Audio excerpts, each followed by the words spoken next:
What is going on, guys? Welcome back to another video. It is week 7 of fantasy hockey. You guys know the drill. We're going to dive right into it here. We're going to be looking at the most light nights, okay? The teams with the best schedules this week. And we do have some teams with really good schedules overall. 3 teams that have 4 games and all of them being light nights. Those teams being the Hurricanes, the Bruins, and the Sabres. We have Monday, Wednesday, Friday, and Sunday being the light nights. So you're going to be able to fit players into roster spots on those nights, most likely. Tuesday, it's a gray area because 8 games is usually a threshold. So you want to make sure to check if you have open roster spots on Tuesday, because that's going to change which teams are better, which players you're going to want to stream for the week. And then Thursday and Saturday are the heavy nights with 12 games each. With that being said, we do have 2 teams that potentially have 4 games and 3 light nights.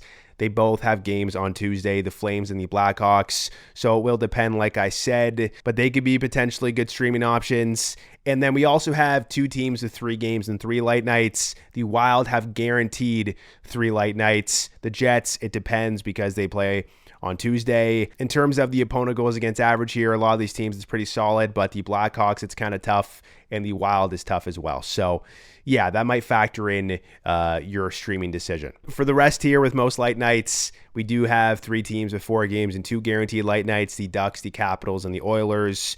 We do have 5 teams with 4 games and potentially 2 light nights, the Blue Jackets, the Sharks, the Isles, the Mammoth, and the Kraken.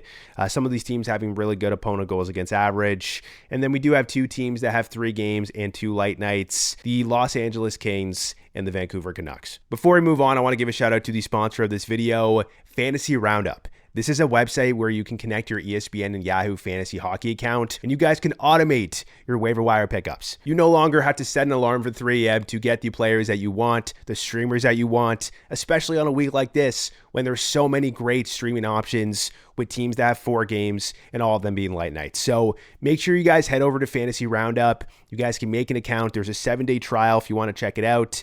After that, it's $6 US per month. It's very useful if you want to gain a massive edge against your competition, and I highly recommend it. Another really cool thing about this platform is there's polls, so you guys can do a start-sit poll, and the people on Fantasy Roundup will help you and choose which player you should start. There's also expert player rankings and analysis. There's also a lot of data in terms of trends and game logs and career stats. There's a lot of cool features on this, obviously the main one being the automation of your waiver wire pickups.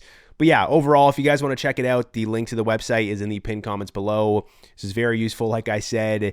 And yeah, I think if you want to gain a massive advantage, Fantasy Roundup is where it's at. Next, let's talk about the least amount of games. The Predators only play 1 game this week, which is very unusual. You don't see that too often. And that 1 game is against the Colorado Avalanche. So yeah, you might have to drop some of those Predators players that are not, the Forsberg level players on that team for some streamers, guys. That's definitely a play that you want to do. You also have the Flyers and the Senators that only have 2 games, 0 of them being off nights, so not the best. And then the Penguins that only have 2 games as well, with 1 light night.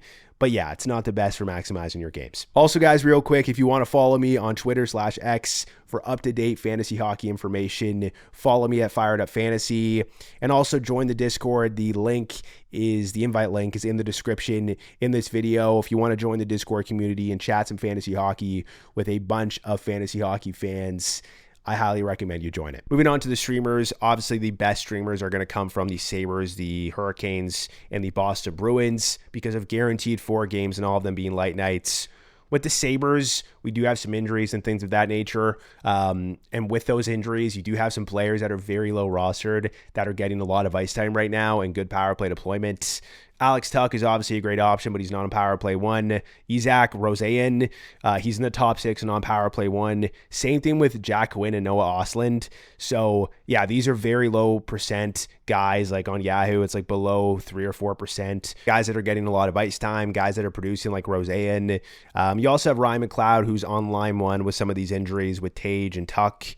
You also have Josh Doan, who is more of a deeper league stream because he's line 3, power play 2 now. Jordan Greenway could be a good option in leagues with hits. And obviously you have defensemen like Owen Power and Bowen Byram. With the Hurricanes, obviously Aho and Jarvis in a very shallow league, but Svechnikov's a great option, line 1, power play 1 now. Nikolai Ehlers is heating up. He's not on the first line anymore, but he's on the second line, which is solid. Still on power play 1. Shane Gostisbehere is a great option. He's on power play 1. He's back. He was injured for a little bit there. And then you have like deeper league streams like Stankoven and Jackson Blake. They get decent ice time. They're in the top 6, but they are on power play too.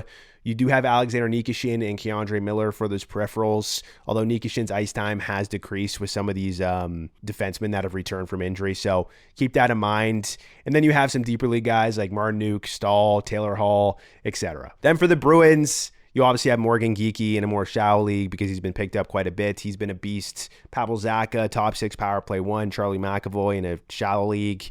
Victor Arvidsson is an interesting option here, guys, especially with his roster percentage. This is one of probably the best streams in terms of availability. You also have, I can't pronounce this guy's name. I'm sorry, I haven't looked it up. It's the guy who's centering the first line with David Pastrnak. His first name's Marat. Could be a good option in a deeper league. You also have Tanner Jeannot for hits, Nikita Zadorov for peripherals, and then obviously a defenseman like Campus Lindholm, and other players in deeper leagues like, Fraser Minton, Steves, etc. We also have some potential streamers from the Wild and the Jets. The Wild having guaranteed 3 light nights. The Jets having potentially 3, but maybe 2. Make sure you check to see if you have an open roster spot on Tuesday. With the Wild, you have sort of the usual suspects. Eriksson Ek in a more shallow league. I think he's going to bounce back in terms of his low shooting percentage. Line 2 with Boldy, power play 1. Zuccarello, very under-rostered, guys. It should be a player that is a must-add player, not just a stream. Line 1 with Kaprizov, staple to him, power play 1. You have Z Bouillon, who's back on power play 1. You also have Ryan Hartman, who could be a good stream as well because Marco Rossi is out week to week. So Hartman is line 1 with Kaprizov and Zuccarello. You guys remember how good Hartman was back in the day when he was on that first line. So could be solid. You also have Marcus Johansson, who is line 2, power play 2. He's going to cool down, but still an okay option. And then obviously you have other guys like Faber, Spurgeon, Tarasenko, Trennan for those hits, etc. With the Jets, Gabriel Velarde, if he is available in a more shallow league. Cole Perfetti is a great option, lower rostered. He's healthy, on the second line, on power play 1. Then obviously you have other guys like Neil Pionk for those peripherals, and then guys like Taves and Nemestikov and Niederreiter and Iafallo, Stanley DeMello for peripherals, etc. We also have some 4 games, 3 light night streamers, but again, check if you have an open roster spot on Tuesday. With the Flames, you have sort of the usual suspects, Nazem Kadri, Matt Coronado, who's been getting better ice time, shooting the puck a lot, line 2, power play 1. Huberdeau, I know he hasn't produced, but the deployment's good. Morgan Frost, similar situation. Rasmus Anderson, who's on power play 1 now. Uyghur for those peripherals, and then some other options like Farabee, Coleman, Backlund, etc. Then the Blackhawks, same thing, 4 games, 3 light nights, but it depends if you have an open roster spot on Tuesday. Andre Burakovsky's a great option with his deployment and how he's been playing. Bertuzzi, he's obviously a great option. I think he may be a game time decision for tonight, so we'll see if he's healthy by this upcoming week. Frank Nazar, who's a game time decision as well tonight, not in power play 1, but he's still a solid option. They could be moving him up actually to the first line with Bedard, I saw, so that could be interesting. Teuvo Teravainen, a great option in the top 6, power play 1. Lev Shunov on power play 1. Colton Dach for those hits, and obviously deeper league guys like Moore, Green, Donato, Mikheyev, etc. Lastly, just want to look at the 4 games, 2 light night streamers. These are solid as well. We're going under 85% rostered because we're obviously not going to say Gauthier or Carlson or streamers here, but with the Ducks, the Capitals, and the Oilers, Ducks and Capitals have a good schedule in terms of opponents. Oilers not so much, but it's still the Edmonton Oilers here. But yeah, with the Ducks, Terry, Kreider, really solid options. Jackson Lacombe, McTavish is solid even though he's not on power play 1. You obviously have Trouba with those peripherals. You also have Seneke, who's on that second line in the top 6. Granlund, who's back, but he's on the third line. Killorn, some of those deeper league guys. With the Capitals, you obviously have Wilson, Strome, Chickering, Carlson, Protas, Ryan Leonard, McMichael, Faravari for those peripherals.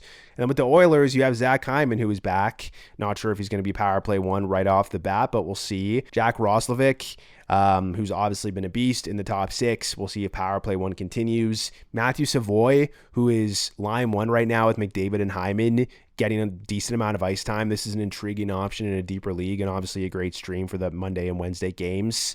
And then you obviously have defensemen like Nurse, Wallman, Ekholm, and, a forward like Vasily Podkolzin. Before we look at opponent goals against average and the easiest and hardest schedule for goalies, I want to give a shout out to Underdog Fantasy. If you guys want to sign up on there using promo code FIREDUP, and you play $5, you get $100 in bonus funds. This is a daily fantasy sports platform. You guys can do pick'ems and best ball drafts on the NHL, NFL, and more, competing for big prizes. It's available in all of Canada except Ontario. It's also available in most US states. You guys want to make sure you sign up on the app or on desktop using promo code FIREDUP. I also want to give a shout out to Drafters Fantasy Sports. This is daily fantasy sports that's actually available in Ontario. It's one of the only ones available in Ontario. Similar to Underdog, you guys can do pick'ems on the NHL, NFL, and more. You guys can do best ball drafts, drafting teams throughout the week on specific nights, competing for big prizes. You want to make sure if you're on the mobile app, you sign up using code FIREDUP. That will automatically put it in the section when you go to add funds. But if you're on desktop, you need to use the link in the comments below or put in code FIREDUP when you go to add funds. Moving on, let's talk about the easiest schedule for skaters. These are teams that are playing teams that let in a lot of goals, so the skaters on these teams could overperform. These teams are the Leafs, the Flyers, the Jackets, the Panthers, the Blues, the Senators, the Ducks, the Canadiens, the Islanders, the Sharks, the Capitals, and the Stars. And on the flip side, the hardest schedule for skaters, these are teams that are playing teams that don't let in a lot of goals, so there is a chance that some of these players underperform this week. We obviously have the Predators, who have one game and play the Avalanche. We have the Wild, the Avalanche, the Devils, the Rangers, the Canucks, the Oilers, the Vegas Golden Knights, the Blackhawks, the Kraken, the Mammoth, and the Buffalo Sabres. Moving on to goalies, the easiest and hardest schedule, starting with the easiest. These teams right here are playing teams this week that don't score a lot of goals, so there is a chance that some of the goalies on these teams could overperform. These teams are the Canucks, the Penguins, the Stars, the Avalanche, the Oilers, the Devils, the Blackhawks, the Islanders, the Flames, the Sabres, the Hurricanes, and the Red Wings. On the opposite side, the hardest schedule for goalies. These goalies are facing teams that score a lot of goals, so it could be tough.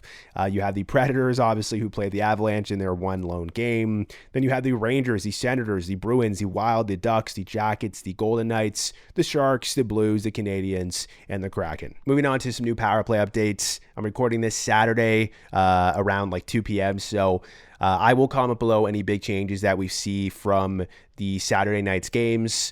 But with the Ducks, Gauthier is still power play 1 with Mikael Granlund back. Obviously, it's only been one game, so we'll see what happens. But I would be very surprised if they took Gauthier off with the way that he's playing.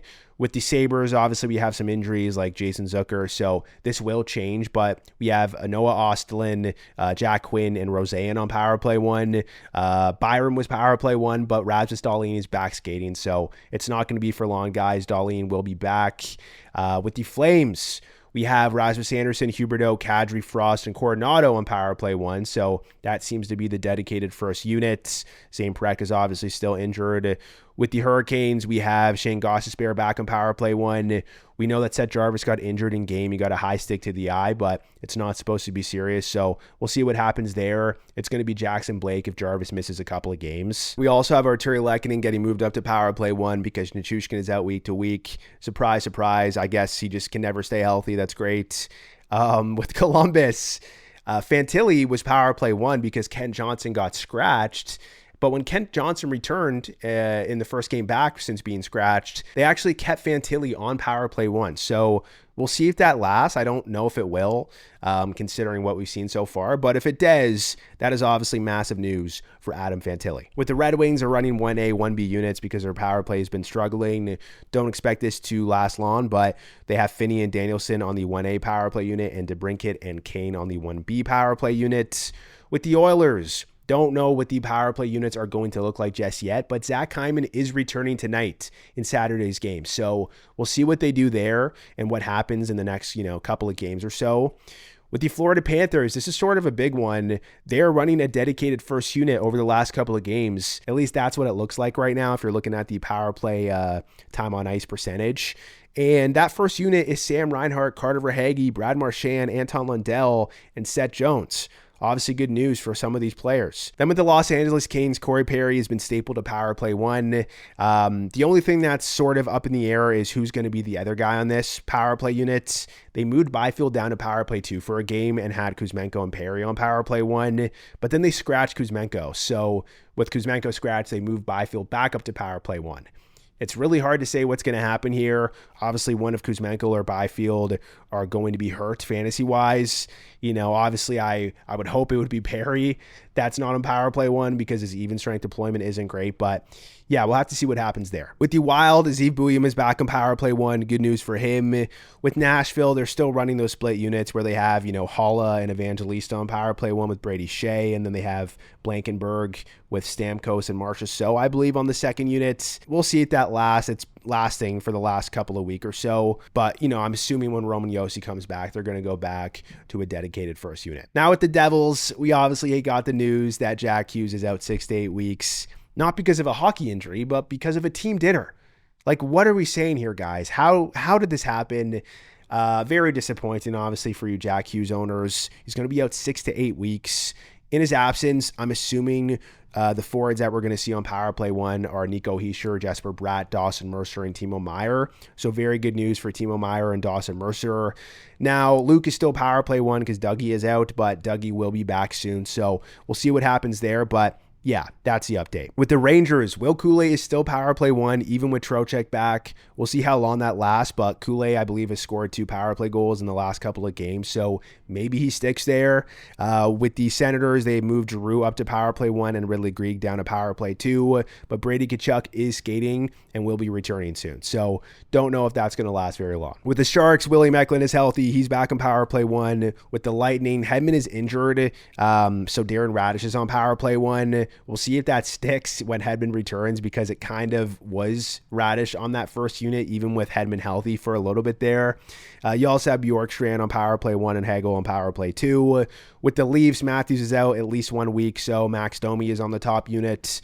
Oliver Ekman-Larsson is still in power play 1, by the way, so not good news for Morgan Rielly. I might be looking to sell Morgan Rielly if I owned Rielly in my redraft league, because he's been good, but without power play 1, that really hurts him. With the Mammoth, Dylan Gunther is back on power play 1. The Kevin Stenlund experiment lasted 1 game. Great stuff from the Mammoth coach there. With the Vegas Golden Knights, they moved Shea Theodore to power play 2 and Braden Bowman, a rookie, to power play 1. It sounds like they wanted a sort of Mark Stone type player as that net front guy, and that's what they're trying with Bowman. Obviously not very good news for Shea Theodore owners, so yeah, we'll see what happens there, but Bowman's worth a look in those deeper leagues. And then lastly, Cole Perfetti is healthy. He's in the top 6 and he's on power play 1, so he's certainly worth a look as well. Moving on to some forward ads. A lot of these guys I just think have too low of a roster percentage. Some of them have had their deployment improved as well in the last couple of games. So yeah, that's sort of my justification for the players on this list, so you understand. But we have Arturi Lehkonen, who's now in power play 1 with Nichushkin out. Line 1 with McKinnon, power play 1 is pretty valuable. He's been a beast. Timo Meier is now line 1, power play 1 with Jack Hughes out 6 to 8 weeks, so he should be great. We know that Meier has been very, very good when Jack Hughes is out, so in those more shallow leagues, please take a look. Zach Hyman, he's like 84% rostered. He's on line 1 with McDavid. We'll see if he gets on power play 1. I'd imagine he would, but it's no guarantee. We know that he lost power play 1 to Corey Perry last year. We'll see what happens there. And then we also have Mika Zibanejad. Listen, I might be biased here, but I think Zibanejad's going to bounce back. I told you guys about the Rangers. We've seen that with Artemi Panarin. They've been very unlucky, and Zibanejad's deployment is amazing, and he's shooting the puck. So, yeah, I'm a fan. We also have Andrei Svechnikov, who is back in line 1 with Aho on power play 1, 10 points in the last 9 games. Hitting now. He's actually putting up some hits, so definitely a must-add player at 60% rostered. Adam Fantilli. This one's very interesting. Moved up to line 1 with Kirill Marchenko and Dmitry Voronkov, which is huge. And the big thing that I can't really tell you is a lock is power play 1. Like I said earlier in the power play section, Ken Johnson was scratched, so they moved Fantilli up to power play 1. But even in the game when Ken Johnson returned, Fantilli stayed on that top unit. So we'll see what they do. If it sticks, that's obviously huge, but there's no guarantee. Then we have Vincent Trocheck, not power play 1 just yet, but line 1 with Artemi Panarin, puts up those peripherals as well, so definitely worth a look. Troy Terry, even though I think he's a sell high in terms of some of the unsustainable numbers, I'm a big fan though. One of my favorite sleepers, guys, heading into the year. So, people get it twisted that, I'm not a fan of Troy Terry. I am. He is a sell high, but I still think his roster percentage is still pretty low for what he's been doing. I think it's like 63% on Yahoo. So I would definitely take a look if he's still available. We also have Trevor Zegras. I also think he is a sell high based on the numbers, but you can't deny the ice time. You can't deny what he's been doing. doing, I still think his roster percentage is too low for the production that he's putting up. So definitely take a look, especially with dual eligibility on some platforms.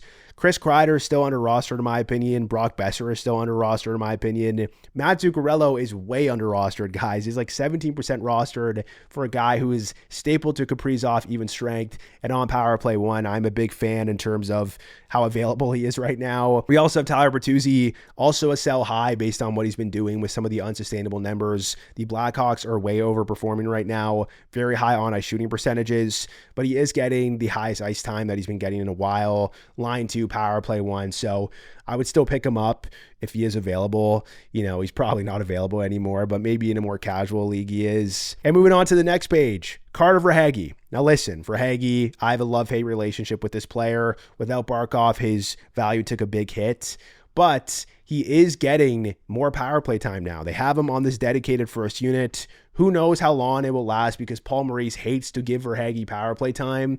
But if he does stay on a dedicated power play 1, he does have an increase to his value. You also know Verhaeghe's shooting percentage is very, very low, so potentially some bad luck there. Line 2 with Reinhart. I think he's worth a look at 56% rostered. Another Florida Panthers player we have here is Anton Lundell. Lundell is on this dedicated first unit right now with Reinhart, Marchand, and Verhaeghe, and also Seth Jones. He's also line 1 as well, getting elite ice time. We've seen him have really good production despite limited ice time, so now that he's getting like 18, 19 minutes a night, I'm definitely very interested. We also have Andre Burakovsky, great deployment, great production so far. William Eklund, who's back, line 2 with not the best line mates, but he is power play 1. Cole Perfetti, who's in the top 6 and on power play 1. Jack Roslovic, who is line 2 with Draisaitl, but the power play, that's sort of the big thing that we're waiting to see. If he's on power play 2 and Hyman's power play 1, then I'm not as interested and I would sell high, but if he sticks with power play 1, he should be very good. We will see what happens there. We also have Will Cooley, who's still on this power play 1. We'll see if that sticks. Jonathan Drouin, who's been performing better, top 6 power play 1. Bad peripherals, though. Matt Coronado, who's getting very good ice time lately, shooting the puck, top 6 power play 1. Claude Giroux, who's moved up to power play 1. Very short term, though, because Brady's going to return. We have Connor Garland, who's still getting great ice time, great deployment, line 1 power play 1. Dmitry Voronkov, who's line 1 power play 1. And Teuvo Teravainen, who's line 2 power play 1. We also have some other guys here, more deeper league options, like 12 teams or more. Cal Palmieri, I like his deployment. Jordan Eberle, great deployment. Ben Kindle, who's line 1 with Crosby, power play 1. Luke Evangelista, who's line 1 power play 1. Don't know if that's a long-term thing, but the ice time is way better than previous seasons for him. Jimmy Snuggerud, who's line 1 power play 1. Braden Bowman, who is this rookie in the top 6 with Hurdle and Dorofiev, and also power play 1 as well in Stone Spot. Not saying he's a long-term hold, but could be a very good stream with this deployment. You also have Matthew Savoy, who's line 1 with McDavid, getting good ice time lately. Could be very interesting in a deeper league. Max Domi, short-term ad with Matthews out at least a week. He's on power play 1. Victor Arvidsson, who's in the top 6 and on power play 1 with Elias Lindholm out. And then you also have some Sabres guys, Roseanne, Oslin, Quinn, all top 6, all power play 1. And lastly, Emil Heineman, who's line 1, power play 2. Very good in those leagues with hits. Now for some players in leagues with 14 teams or more, those deep leagues, Christian Dvorak, Bobby Brink, and Noah Cates are all getting good ice time, so they could be worth a look. Arseny Griciak, I believe, is line 1 right now, getting a lot of ice time. I'm assuming he's going to get more ice time, especially with this Jack Hughes injury. You have Eetu Luostarinen, who's line 1, getting good ice time. Ryan Hartman, who is now line 1 with Kaprizov, with Rossi out week to week, so could be good. We remember a couple of years ago when he scored like 35 goals on that line. You have some Nashville guys, Eric Holla, who's getting more power play time with these split units in the top 6. Matthew Wood, who is a rookie, I believe. Actually, I'm not too sure about that, but, you know, he is producing very good. I know the numbers are saying unsustainable, but I thought I would include him. Maybe he'll get more ice time and get solidified, but he is line 3 power play 2, so be cautious of that. You also have Oliver Bjorkstrand, who's moved up to power play 1. Corey Perry, who's still power play 1, but the even strength deployment is bad, so be careful. And Murat, not going to try to pronounce his name. On the Bruins, he's line 1 with David Pastrnak. Lastly, I'll mention, like, Rupe Hintz, I think he's on a roster on Yahoo. He's like 89% roster. It should be like 95. Matthew Barzell, he's like 71%, getting elite ice time. This Isles team is actually looking okay. Quentin Byfield, who is playing better. I am concerned about power play 1, but I'm liking what I'm seeing, so I do think he's slightly under rostered. You do have some bounce back ads, Joel Eriksson, Dylan Holloway, Robert Thomas. I think the Blues are going to figure things out very soon. Eriksson has a very low shooting percentage. And then also Jared McCann. He's like 29% rostered on Yahoo. He is skating. When he's healthy, this roster percentage is too low. So he's worth a stash because he could be returning soon. Moving on to defensemen, we have Seth Jones, who's on this dedicated power play 1. If they stick with doing this, he obviously gains some value. We have Luke Hughes, who's a power play 1 right now. We don't know what's going to happen when Dougie Hamilton returns, but could be a good stream until that happens. We have Shane Gostisbehere, who's healthy, and he's on power play 1, playing very good. Oliver Ekman-Larsson, still a must-add defenseman, guys. One of my favorites here in terms of roster percentage. He's on power play 1. We'll see if that sticks. Zeev Buium, who's back on power play 1. Rasmus Anderson, who's been getting a lot of power play 1 time over Mackenzie Weegar. Justin Falk and Cam Fowler.